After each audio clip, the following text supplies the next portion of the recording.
Okay, right. Here's an update on where we are with efforts to progress towards judicial review of BBC's output relating to climate breakdown. Hopefully you're aware that I've approached Leigh Day Solicitors. They have issued 2 letters to the BBC. At the moment, they are progressing a point around the BBC's undertaking to commence a review of its output relating to climate change. They announced this October or November last year, but they've still not done it. And the thought process with the solicitors is that if we go for judicial review now, a judge may possibly say, well, why don't you just wait for the outcome of the BBC's review? So we want to work out with the BBC, are they going to get on with this review or not? Because it's been several months since they said they were going to do it, and it's still not commenced.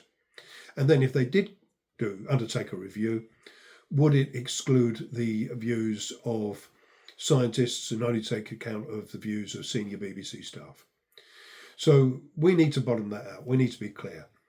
And the letters from the solicitors do make it clear that we want to know how the BBC is going to actually undertake this review and to what timetable. And then when we've got through that, once we've established what the position is, either the BBC is going to act reasonably and get on with the review, do it very promptly and deliver the results promptly, or it's going to fudge this issue and try to find some way of maintaining its current position on covering climate change.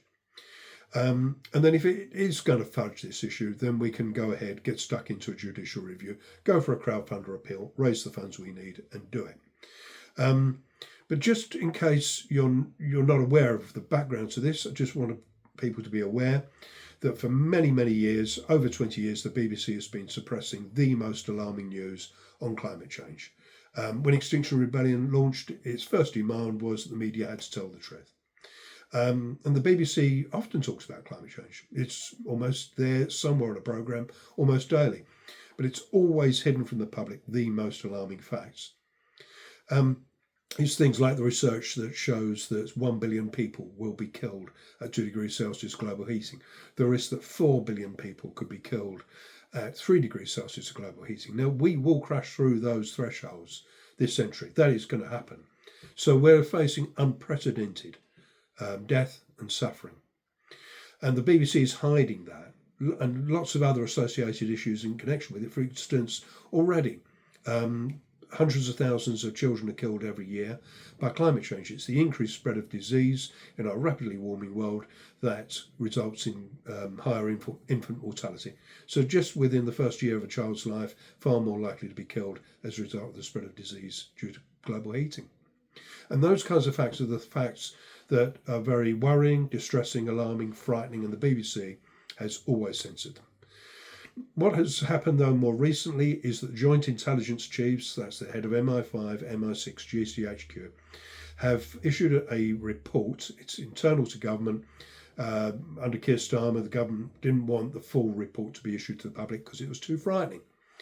So it's important to be aware, though, that the most senior national security experts in this country, including at the National Preparedness Commission, say that it is essential that we accelerate efforts to decarbonise, but we must now also prepare for catastrophe. And that's the really quite frightening point, that if we are committed now, because of inaction by the United States and other countries, if we are now committed to 3 degrees, 4 degrees Celsius global heating, the AMOC ocean current that brings warm water from the equator to the UK and Northern Europe, that will collapse. And then we lose virtually all arable farming in the UK. We won't be able to grow food here. And as that weakens before it collapses, we will get very severe winters. We will get a huge reduction in rainfall. And the impacts of that could be felt very soon indeed as the AMOC begins to weaken before full collapse. So if we don't prepare, we're stuffed. If you're under the age of 20, you really need to know absolutely everything about this. You need to follow this science really carefully. And in particular, you need organisations like the BBC to regularly provide people with updates on television. This needs to be on TV so that there's a high degree of public knowledge about what the threat is and how you prepare. for what's going to come at you. And it is frightening and it is alarming. But if we don't prepare, then the effects will be catastrophic. It's just what the national security experts constantly warn, which is just the complete breakdown of law and order and people fighting over food. And it is possible to avoid that, but we have to prepare now. And the BBC is the blocker. It's the number one blocker in the UK. Now, I have written to DCMS and I have said, is this government policy? Is it government policy to tell the broadcasters not to allow the public to have hear the most alarming news? And I have it in writing categorically, no, it's not us. This is a decision for the BBC only. So what we're doing is we are gearing up for judicial review. I've given you an outline on that, but we've also got some other work that's in hand to try and exert more pressure on the BBC to try and help the nation prepare for a catastrophe. Try and get BBC senior staff to actually give a damn about UK national security, because they don't at the moment. So what we want people to do is to complain to the BBC about a specific interview. It's one with Nigel Farage where he attacks net zero, the renewables, and demands new oil and gas, that kind of thing, all the kind of things we'd expect of him. The problem is the BBC won't challenge him on the consequences of his policies. And they won't challenge Camille Badenoch either, of the Conservative Party, on the consequences of what she proposes. So what we're doing is we want everybody to join in this effort to complain to the BBC, take it through the complaints process, and then take that complaint onto Ofcom. There's a tricky thing with this, and so we're playing things carefully. Ofcom have always said that they are a post-broadcast regulator. They can't regulate on the things that the BBC doesn't broadcast. They can only regulate on the things the BBC does broadcast. So that's why this complaint is worded in a particular way. And from the comments I'll put below this video, you'll see what that is. And what we want people to do is join in this complaints process to exert more pressure on the BBC, take the complaints through to Ofcom, and hopefully Ofcom will then exert pressure on the BBC and say, look, this is a national security threat. The Communications Act 2003 imposes upon Ofcom an obligation to ensure that broadcasters do not pose a threat or do anything that poses a threat to the population. Clearly, the BBC is a threat to the population.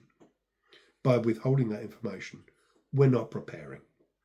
So alongside this video, I'll also put in either in the comments section or next to it the latest letter from the solicitors to the BBC, so you can see that position where we are there. And I'd urge everybody to join in this complaints effort. Watch the video that it's based upon, send the complaint to the BBC, follow up the complaint with the BBC, and then in due course complain to Ofcom about the BBC's failure to address what is ultimately probably our greatest national security threat. Okay, so that's enough from me from now.